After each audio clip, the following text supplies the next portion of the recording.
Good evening, YouTube. Welcome back to the channel. My name's Patrick.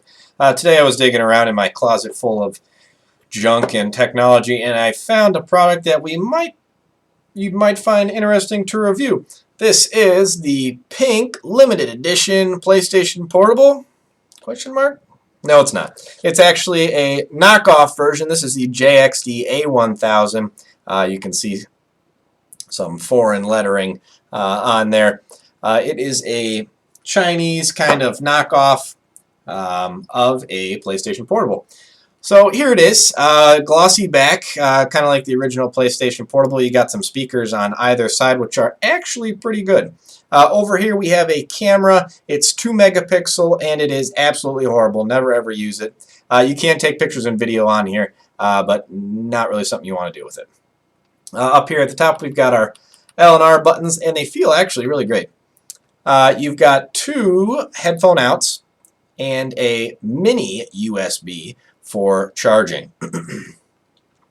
Along the front here, I'll turn it on in a second, we have our square, circle, triangle, X buttons, a select and start button. Over here we've got our D-pad and this kind of joystick that came with the PSP, and some status lights that are over here. It is a 4.3-inch TFT LCD display, nothing fantastic. Down there at the bottom it says Game Player. The resolution on the display is 1280 by 720, which is okay. On the bottom here you've got a reset button over here that I'm hiding by my finger, a micro SD slot for expansion, built-in microphone, and the power button. You can do SD cards up to 32 gigs, fat format.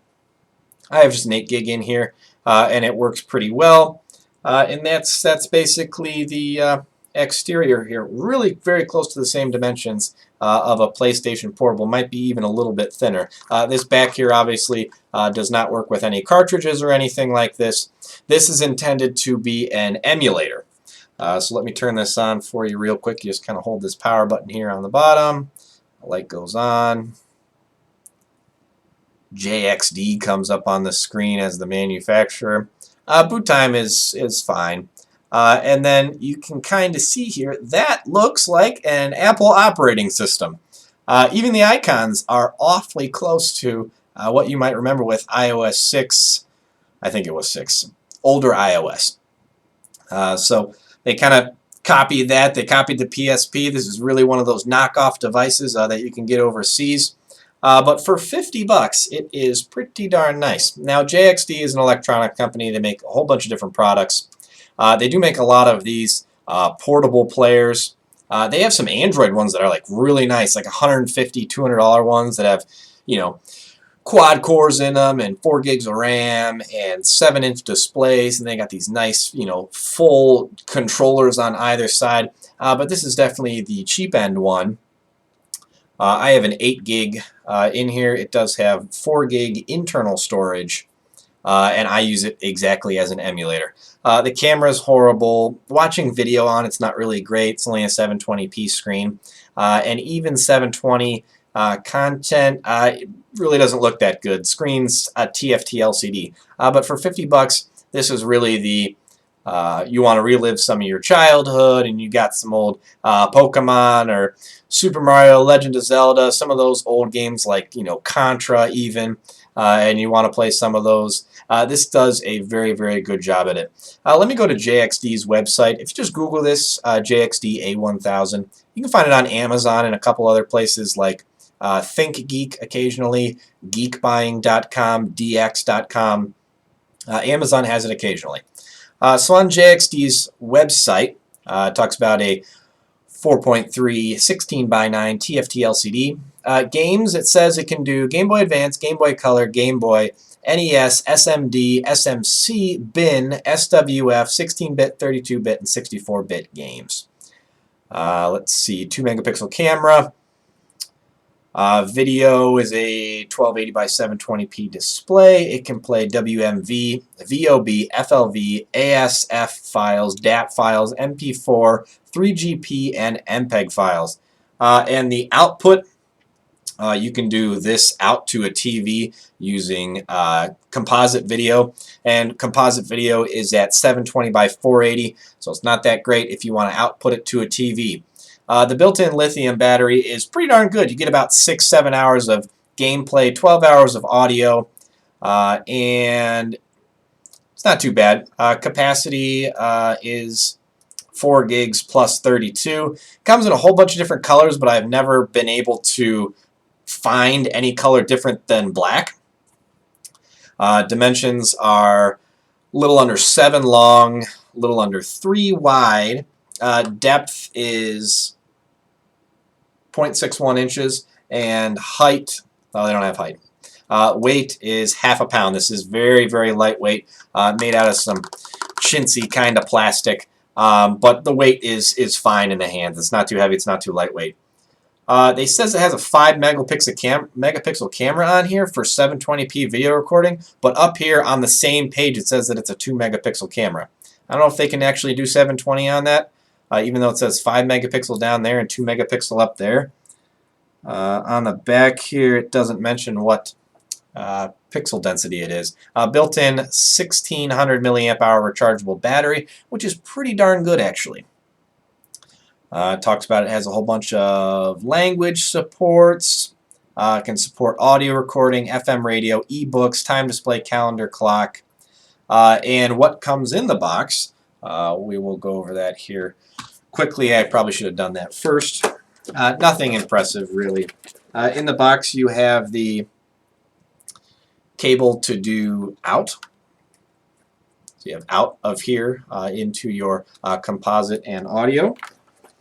You have a little instruction manual, which is not in English one bit, so you won't be able to understand any of it unless you speak some different language. This is a nice bit that they do give you, though. If you do wind up plugging it into the TV, this is mini USB here on the top. This little controller is actually not too horrible, actually. It is really, really small. You know, a couple inches by a couple inches. But hooking it up to your TV, playing it, you got a couple simple games that you only need a D-pad and a few buttons for. It's pretty darn good. Kind of glad they included that. They come with a little sticker here. It says JXD and some lettering that I cannot understand. And they also include the charging cable, obviously, a small micro USB to USB cable that you can hook up to a computer, and a pair of cheap headphones. So that's what comes in the box. The device is great as an emulator. I have 115 different emulators on it, from Game Boy, Game Boy Color, Game Boy Advance, SNES, a whole bunch of even Sega Genesis games like you know, Contra and you know, some other games like Legend of Zelda that aren't for Sega Genesis, but a whole bunch of games that I have on here. I have a ton of Pokemon games. It's perfect for this. Never had any problems with it. Never lags. All the button placement works out very, very well. The only game that button placement is weird on is like Contra 2 or 3. All the buttons are backwards. You will get used to it eventually, but there's no button mapping on this. This is very, very simple for 50 bucks. But for the specs that you get, 50 bucks just to play some old Pokemon games rather than on the original console, it's not too bad. Rechargeable, you can take it anywhere with you. It's pretty darn portable. It also works as, you know, just a media player or something like that. Not very well, of course, but it's really just an emulator. Works pretty well. I haven't had any complaints with it. All the games work just fine for me. Build quality is not too horrendous. Single piece of plastic here in the back. That's just screwed to the front here, which is also a single piece of plastic. Buttons are fine. I haven't had any of them wear out or stick or any of that. I've never really used this little joystick guy down here. Actually, none of the games have ever used it. So I don't really know. I can't speak too much about how that works. But battery life, overall pretty enjoyable experience. Even outputting it to a TV at 480p is not bad, but it's not good. But considering the old games, retro games that you're going to be playing on it, it works out to be just fine.